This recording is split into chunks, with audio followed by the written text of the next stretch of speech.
Magandang araw mga kamarites. Sa episode na ito, ibabahagi ko sa inyo ang isang kwentong ng tahimik na pasanin, mga tanong na hindi agad nasasagot, at mga pangyayaring unti-unting maglalantad ng katotohanang matagal nang nakatago. Isang kwento ng pag-ibig, pagdududa, at mga desisyong maaaring magbago ng buhay.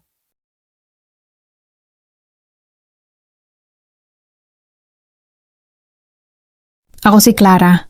Sa loob ng 10 taon, buong-buo ang paniniwala ko na ang buhay ko ay isang perpektong puzzle.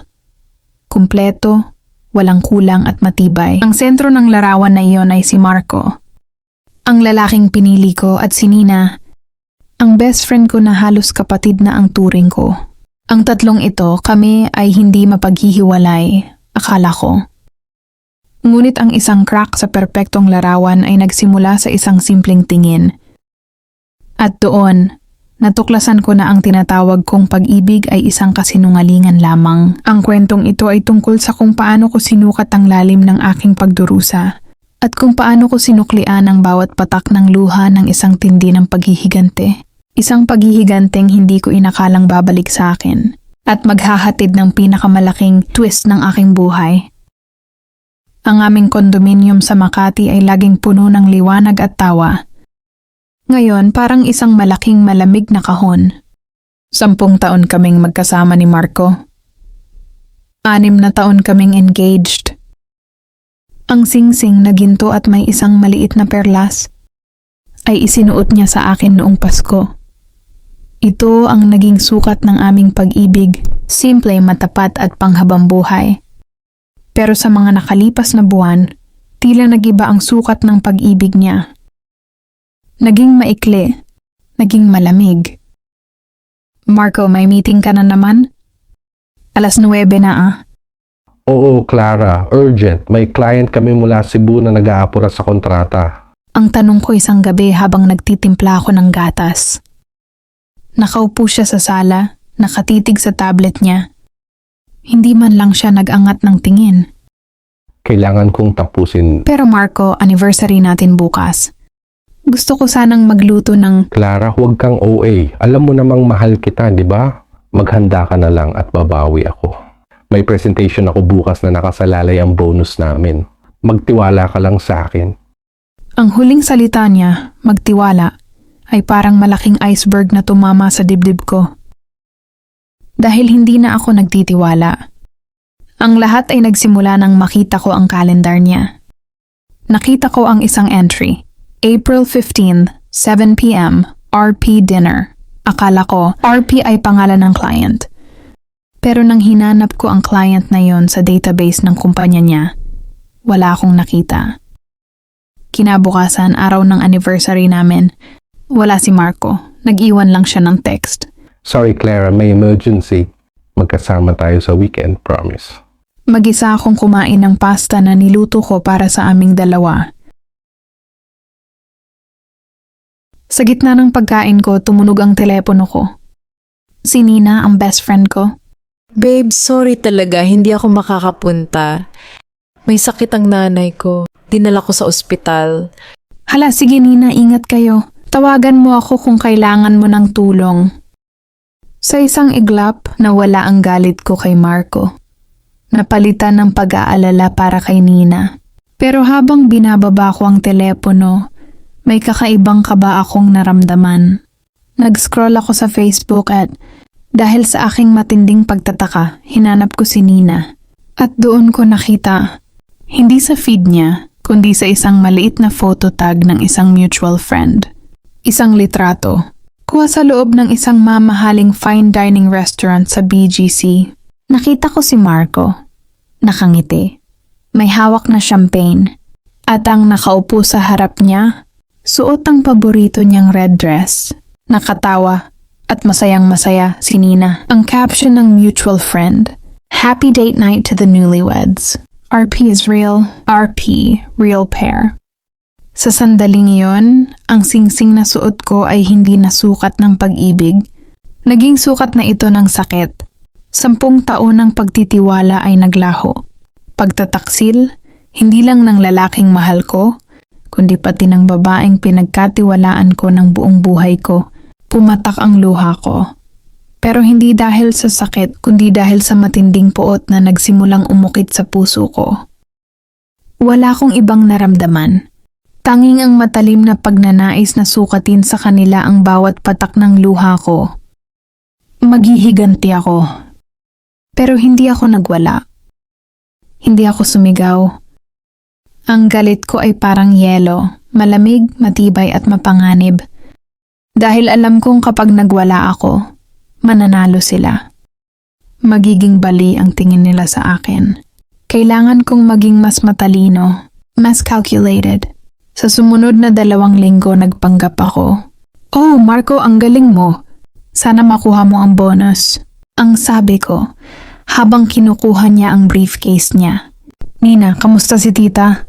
Magaling na ba siya? Ang tanong ko, habang nag-uusap kami sa telepono. Sa likod ng bawat ngiti, may Excel sheet akong ginagawa. Ako, bilang isang accountant sa isang malaking firm, ay may kakayahan na maghukay ng mas malalim. Alam kong si Marco ay Executive Marketing Director sa isang rival company ko at si Nina naman ay may sariling maliit na fashion boutique na may utang sa bangko. Unang target, Marco. Dahil sa posisyon ko, may access ako sa ilang sensitive na impormasyon ng mga competitors namin. Hindi ko sinira ang client nila, pero nagpadala ako ng isang anonymous tip sa internal audit, department ng kumpanya ni Marco tungkol sa isang hindi tamang expense report noong 1 taon. Maliit na butas lang ito pero sapat na para magsimula ng investigation. Nang bumalik si Marco isang gabi, halatang pagod na pagod at may stress. Clara, may problema. Ang internal audit ay grabe. Pinaghihinalaan akong nagnanakaw ng pera sa kumpanya. Hindi ko alam kung sino ang nagsumbong. Tiningnan ko siya at ang singsing sa daliri ko ay tila nagbigay sa akin ng kapangyarihan. Hala Marco, sino naman kaya ang gagawa niyan? Ganyan talaga kapag may inggit sa'yo. Just trust the process. Hindi niya alam na ang process na yon ay ako. Pangalawang target, Nina. Ang butik ni Nina ay nakasalalay sa isang malaking utang. Sa tulong ng kaibigan kong bank manager, na akala niya ay nagbibigay lang ng financial advice, dahan-dahan kong ginawang mas mahigpit ang loan terms ni Nina. Nina, may masamang balita. Yung loan mo, biglang tumaas ang interest. Mukhang may technical issue sa bangko. Kailangan mong magbayad ng malaking halaga agad. Narinig ko ang kaba sa boses ni Nina. Hala, paano na yan? Wala akong pambayad? Sige Nina, huwag kang mag-alala. Tutulungan kita. Pero kailangan mong ibenta ang ilang high-end inventory mo agad, kahit sa mas mababang presyo. Sige na, kailangan mo ng cash. Sa mga sumunod na linggo, nakita ko si Marco na nalulunod sa investigation at si Nina na nagsasara na ng tindahan. Ang singsing sa daliri ko ay naging sukat ng tagumpay ng paghihiganti ko. Ang lahat ng pagpapanggap nila, binalik ko sa kanila ng mas matindi. Akala nila date lang ang nakita ko. Hindi, ang nakita ko ay ang kanilang kabaong. Ang huling stage ng aking paghihiganti ay ang pinakamatindi. Ginamit ko ang expertise ko. Nag-set up ako ng isang dummy company na tila client ni Marco. Magpapadala ako sa kanya ng contract na puno ng legal pitfalls at ethical issues. Kapag pinirmahan niya ito, siguradong masisira na ang buong karera niya at mahuhuli silang dalawa. Sa gabi bago ko ipinadala ang contract, naghanda ako ng hapunan. Ito ang huli kong gabi sa kondo na yon. Plano kong umalis agad matapos ang huling blow. Hinanda ko ang isang hapunan na tila farewell dinner. Nagbihis ako ng maganda at hinintay ko si Marco. 8:00 dumating si Marco. Magulo ang buhok at kitang-kita sa mata niya ang pagod at takot. Ang dating maangas niyang tindig ay nawala na. Clara, bakit ang ganda ng setup? Nag-aalala ako. Hindi ko alam kung makakakain ako. Kumain ka Marco. Ito ang huli mong masarap na hapunan na matitikman sa kondo na ito. Mag-celebrate na tayo. Celebration sa huling gabi ng iyong pagpapanggap. Umupo ako kalmado at tinitigan siya. Ha? Hindi ko alam kung anong sinasabi mo, Clara. Talaga? Hindi mo alam kung anong sinasabi ko. Marco, ang singsing na ito, 10 taon itong sukat ng pag-ibig ko. Pero nung nakita ko ang litrato mo kasama si Nina sa BGC, naging sukat ito ng iyong kasinungalingan. Hindi siya nagsalita. Yumuko siya, at pagkatapos napahawak sa kanyang ulo. Hindi mo naintindihan, Clara. Ano ang hindi ko naiintindihan, Marco? Ang pagtitiwala ko na ginawa mong abo, ang pag-ibig ko na ipinagpalit mo sa isang fling, hindi ko na kailangang intindihin ang kailangan mo lang gawin ay magbayad at babayaran mo ang lahat ng iyon bukas. Akmang kukunin ko na ang briefcase na may lamang contract nang bigla siyang tumayo. Hindi kami nagde-date ni Nina, Clara. Hindi siya ang rason. Hindi ko siya mahal. You have to believe me. Huwag mo na akong lokohin, Marco. Ang lahat ng plano ko ay tapos na. Bukas, sisirain ko ang karera mo. Babagsak ka. At si Nina, wala na siyang butik. Ang mga mata niya ay napuno ng luha. Hindi luha ng pagsisisi sa cheating, kundi luha ng matinding sakit na parang matagal nang tinatago. Clara, kung sinira mo na ang buhay ko, wala na akong magagawa. Pero bago mo gawin iyon, kailangan mong malaman ang totoo. Kung hindi, ikaw ang hindi makakatulog habang buhay. Umupo siya ulit at inabot niya sa akin ang isang maliit na USB drive. Panoorin mo ito. Tingnan mo kung sino ang nagtataksil sa atin. Ayaw kong tanggapin. Ayaw kong maging totoo ang sinasabi niya. Ngunit may kaba sa boses niya na hindi ko kayang baliwalain. Dahan-dahan, kinuha ko ang USB drive. Ang kamay ko ay nanginginig. Sinaksak ko ang USB drive sa laptop ko.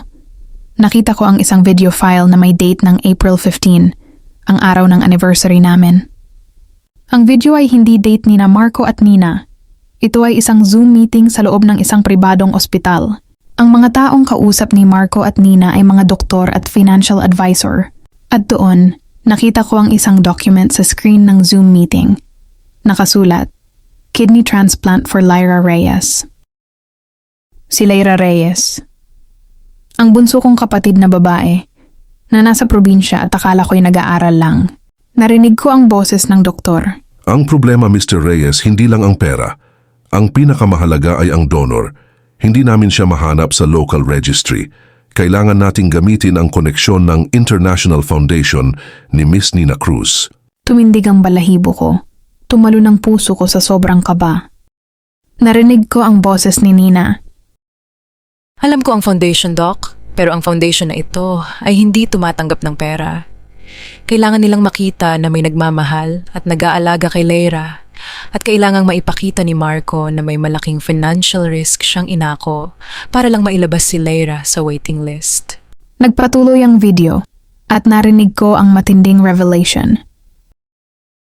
Marco, bakit hindi mo na lang sinabi kay Clara na para sa kapatid niya ito? Hindi pwede. Mahal na mahal ni Clara si Lyra. Kapag nalaman niya na ang donor ay highly controversial at may legal issues sa ibang bansa, o kapag nalaman niya na kailangan niyang isugal ang lahat ng savings namin, hindi siya papayag. Si Clara, tapat at masunurin, hindi siya papayag sa ganitong deal. Kaya Nina ang deal natin. Magpapanggap tayong may affair. Sisirain natin ang relasyon namin. Gagawin ko siyang miserable para kapag pumanaw ako, hindi niya ako hahanapin. Para maging malaya siyang magsimula ulit at hindi ko na siya madadamay sa sakit ko. Huwag mo na akong lokohin, Marco. Ang lahat ng plano ko ay tapos na. Bukas, sisirain ko ang karera mo. Babagsak ka. At si Nina, wala na siyang butik. Ang mga mata niya ay napuno ng luha.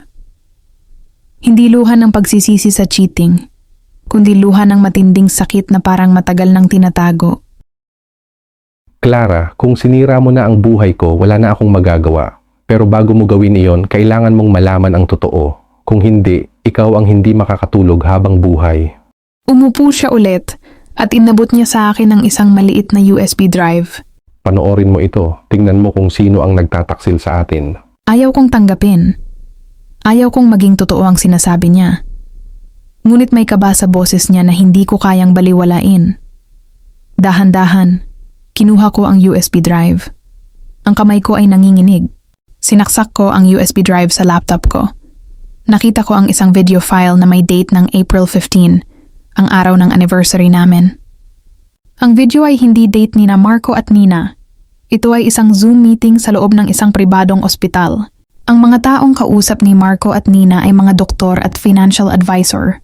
At doon, nakita ko ang isang document sa screen ng Zoom meeting. Nakasulat, Kidney Transplant for Lyra Reyes. Si Lyra Reyes. Ang bunso kong kapatid na babae, na nasa probinsya at akala ko'y nag-aaral lang.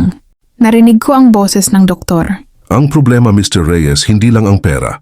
Ang pinakamahalaga ay ang donor. Hindi namin siya mahanap sa local registry. Kailangan nating gamitin ang koneksyon ng International Foundation ni Miss Nina Cruz. Tumindig ang balahibo ko. Tumalo ng puso ko sa sobrang kaba. Narinig ko ang boses ni Nina. Alam ko ang foundation, Doc, pero ang foundation na ito ay hindi tumatanggap ng pera. Kailangan nilang makita na may nagmamahal at nag-aalaga kay Lyra. At kailangang maipakita ni Marco na may malaking financial risk siyang inako para lang mailabas si Lyra sa waiting list. Nagpatuloy ang video at narinig ko ang matinding revelation. Marco, bakit hindi mo na lang sinabi kay Clara na para sa kapatid niya ito? Hindi pwede. Mahal na mahal ni Clara si Lyra. Kapag nalaman niya na ang donor ay highly controversial at may legal issues sa ibang bansa, o kapag nalaman niya na kailangan niyang isugal ang lahat ng savings namin, hindi siya papayag. Si Clara, tapat at masunurin, hindi siya papayag sa ganitong deal. Kaya Nina ang deal natin. Magpapanggap tayong may affair. Sisirain natin ang relasyon namin. Gagawin ko siyang miserable para kapag pumanaw ako, hindi niya ako hahanapin. Para maging malaya siyang magsimula ulit at hindi ko na siya madadamay sa sakit ko. Sakit? Anong sakit? Sa dulo ng video, nakita ko si Marco na nasa isang hospital bed at may karatulang nakasulat, Stage 4 liver cancer. Ang katawan ko ay nanghina at bumagsak ako sa sahig. Ang singsing sa daliri ko ay biglang naging mabigat. Ang buong akala ko'y kwento ng pagtataksil at pag-iibigan ay kwento pala ng sakripisyo at kamatayan. Hindi sila nagde-date. Sila ay nagpapanggap at nagpupursige para sa buhay ng kapatid ko. Ang pagiging malamig ni Marco ay hindi dahil sa pagkawala ng pag-ibig, kundi dahil sa matinding sakit at guilt na kailangan niyang itago. Ang pag-alis ni Nina sa kanyang butik ay hindi dahil sa utang, kundi dahil ibinenta niya ang lahat para ibigay ang pera para sa transfer ni Lyra. Ang galit na binuo ko, ang paghihiganting plano ko, ang lahat ng ginawa ko para sirain ang kanilang buhay. Lahat iyon ay base sa isang matinding kasinungalingan na ako mismo ang gumawa. Sila ang biktima, ako ang nagtaksil. Nang bumalik ako sa sala, nakita ko si Marco. Tahimik lang siyang nakaupo, nakatingin sa labas ng bintana. Ang promising executive na kilala ko ay isa na lang anino ng sarili niya. Marco, patawarin mo ako. Ang nasabi ko lang. At ang boses ko ay halos hindi ko na nakilala. Hindi siya tumingin sa akin. Huwag ka nang mag-alala, Clara. Bukas maipapadala mo na ang contract. Sisirain mo na ang buhay ko, mawawala na ang trabaho ko at matutupad na ang wish mo. At least magiging malaya ka na. At makakapunta ka na sa ospital kasama si Lyra. Hindi ko ipapadala ang contract, sagot ko, habang lumuluha. Hindi ko kailanman sisirain ang buhay mo. Ako ang sumira sa'yo. Sinira ko ang reputation mo sa kumpanya. Inubos ko ang savings ni Nina. Ako ang nagtaksil sa inyong dalawa. Niyakap ko siya, mahigpit na mahigpit. Bakit hindi mo sinabi? Bakit mo hinayaang maging ganito ako? Ayaw kong madamay ka sa sakit ko, Clara. Ayaw kong maging widow ka na kailangan pang magbayad ng utang sa ospital. Si Nina lang ang may koneksyon sa foundation. Kailangan naming magtulungan. Ang sacrifice ko, iyon ang pag-ibig ko sa iyo. Hinayaan kong kamuhian mo ako para maging malaya ka. Ang singsing sa daliri ko ay kinuha ko. Hindi ko ito itinapon. Hinalikan ko ito at isinuot ulit. Hindi kita iiwan, Marco. Hindi ko aalisin ang singsing na ito. Hindi kita hahayaang harapin ang laban na iyan ng mag-isa. Ang sakripisyo ni na Marco at Nina ay napakalaking pagpapatunay ng pag-ibig nila sa akin. Ang revenge na hinanap ko ay nagdala sa akin sa isang katotohanan na mas masakit, pero mas nagpapalaya. Sa halip na revenge, ang natagpuan ko ay ang tunay na kahulugan ng sakripisyo. Ang gabi ng paghihiganti ay naging gabi ng kapatawaran. At ang kwento ko, na nagsimula sa isang pagtataksil, ay natapos sa isang pangako. Ang tunay na pag-ibig ay hindi sumusuko, kahit sa harap ng kamatayan at matinding paghihiganti. Ngayon, sama-sama naming haharapin ang huling sukat ng aming buhay. Mga kamarites, ang kwentong ito ay isang paalala na hindi lahat ng nakikita natin ay iyon na agad ang katotohanan. Mas mabuti pa ring unawain muna bago humusga at piliing maging mahinahon kahit pa masakit ang sitwasyon. Sana may napulot kayong aral sa kwento natin. Ako si Aling Marites. Maraming salamat sa pakikinig mga kamarites. Hanggang sa susunod na kwento. Ingat kayo.